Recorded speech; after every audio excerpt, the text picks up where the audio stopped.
তো বন্ধুরা, এখানে মুকুন্দমালা স্তোত্র গ্রন্থের 2 নম্বর শ্লোকের তাৎপর্য। এখানে প্রভুপাদ খুব সুন্দর একটি কথা বলেছেন যে ভগবান কীভাবে এই জগতে আবির্ভূত হয়। ঠিক আছে, তো এখানে প্রভুপাদ বলেছেন যে কেউ হয়তো প্রশ্ন করতে পারে যে যেই পরম পুরুষ ভগবান সমস্ত জীবের আদি পিতা দেবকী নাম্নী এক মহিলা কীভাবে তাকে পুত্ররূপে প্রসব করতে পারেন।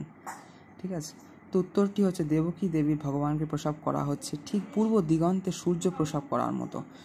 সূর্য পূর্ব দিগন্ত থেকে উদিত হয় আর পশ্চিম দিগন্তে অস্ত যায়, কিন্তু বাস্তবে সূর্য না উদিত হয় না অস্ত যায়। সূর্য আকাশ সদা সর্বদা একই স্থানে স্থির রয়েছে, কিন্তু পৃথিবী আবর্তিত হচ্ছে। আর পৃথিবীর আবর্তন হেতু বিভিন্ন অবস্থানের ফলে মনে হয় যেন সূর্য উদিত হচ্ছে বা অস্ত যাচ্ছে, মানে সূর্যকে কেউ যেন প্রসব করছে বা জন্ম দিচ্ছে এবং সূর্য আবার মৃত্যুবরণ করছে বা দেহত্যাগ করছে, এইরকম ধরে নিন। মানে আবির্ভাব হচ্ছে এবং তিরোভাব হচ্ছে সূর্যের। অনুরূপভাবে ভগবান সর্বদাই বর্তমান, কিন্তু লীলাবিলাসের জন্য তা দেখে মনে হয় তিনি সাধারণ শিশুরূপে জন্মগ্রহণ করেন।